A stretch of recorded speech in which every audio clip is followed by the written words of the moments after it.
एक समय की बात है। एक पुराने से घर में एक सुरेश नाम का एक आदमी रहता था।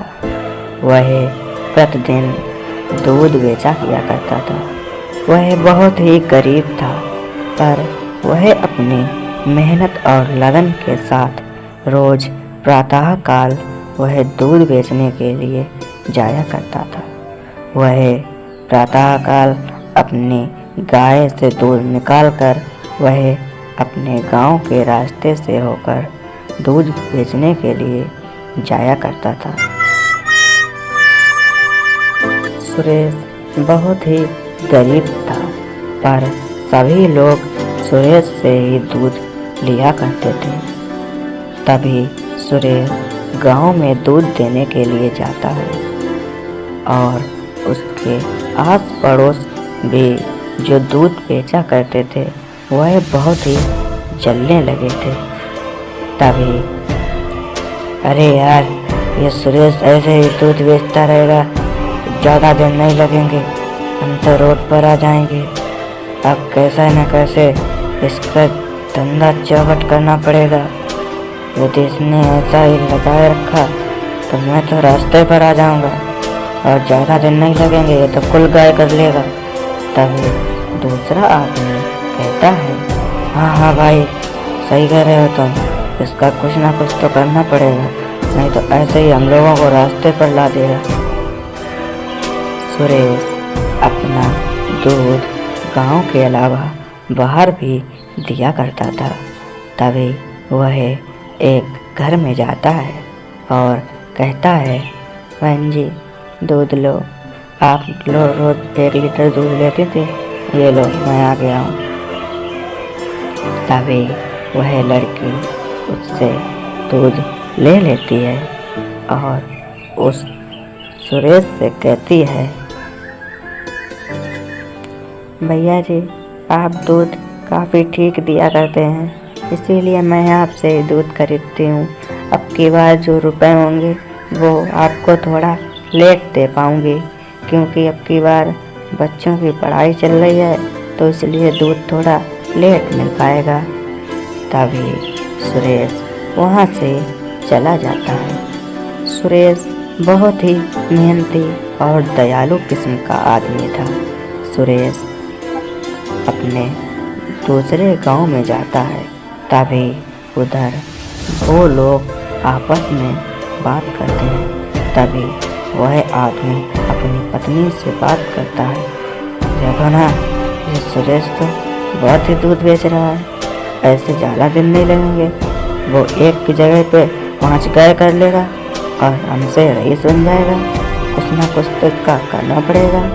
तभी उसकी पत्नी भी कहती है, हाँ जी, क्यों नहीं, ये साला बहुत दूध बेच रहा है, इसका कुछ तो कुछ करो, नहीं तो फिर ये ज़्यादा रही हो जाएगा और हम लोगों को भाव भी नहीं।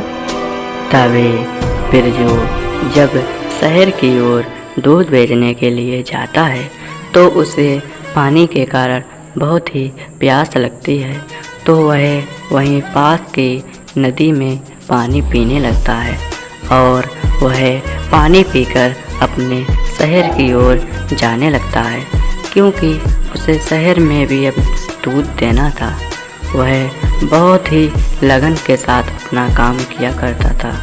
वह रोज़ लोगों को प्रतिदिन अपने उसी टाइम पर दूध दिया करता था। अब बिरजू ऐसे ही दूध बेचकर वह बहुत ही रईस हो चुका था। अब उसने अपना खुद का घर बनवा लिया था और किसी आलीशान से कम नहीं रहने लगा। बिरजू की इस लगन और मेहनत के साथ वह अपनी ज़िंदगी ऐश और आराम से जीने लगा। वहीं जो लोग सुरेश से जला करते थे और अब वो लोग गुस्से से लाल पीले हो रहे थे, इसलिए वह दोनों एक दिन एक प्लान बनाते हैं और वह लोग सोचते हैं, अब तो कुछ ना कुछ इस बिरजू का करना पड़ेगा। ऐसे तो ये तो रईस भी हो गया है, तभी वह एक दिन बिरजू अपने उसी रास्ते से होकर जा रहा था तो उसे प्यास लगती है और सुरेश वहीं पर अपने दूध के कैन को रखकर पानी पीने लगता है। तभी उधर आराम से वह पानी पी रहा था। तभी वह जो आदमी सुरेश से जला करता था वह गांव के सरपंच जी को पीछे से लेकर आता है और दूर से ही दिखा देता है कि देखिए सरपंच जी, ये जो सुरेश है ये लोगों को गलत दूध देता है। यह रोज़ नदी के किनारे दूध में पानी मिला लेता है और सभी लोगों को पानी वाला दूध पिला देता है। यह रोज़ ऐसा ही करता है। इसका कुछ ना कुछ तुम करो, नहीं तो ये लोगों को बीमार कर देगा। और तभी सरपंच जी एक सभा लगाते हैं और वो सुरेश को वहीं पर बुलाते हैं। तभी सुरेश कहता है, हाँ सरपंच जी, मुझे किस लिए बुलाया गया है? मुझे तो बहुत काम है, मुझे तो लोगों को दूध भी देना है। आपने मुझे इस तरह इसलिए बुलाया है। तभी उधर बगल में बैठा आदमी कहता है, वाह वाह वाह, उल्टा चोर कोतवाल को डांटे।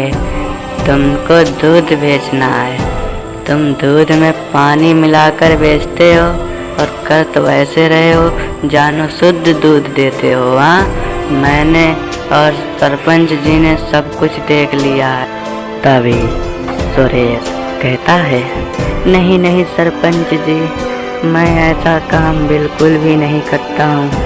मैं तो आप लोगों को शुद्ध दूध देता हूँ। आप लोगों ने कुछ गलत देखा होगा।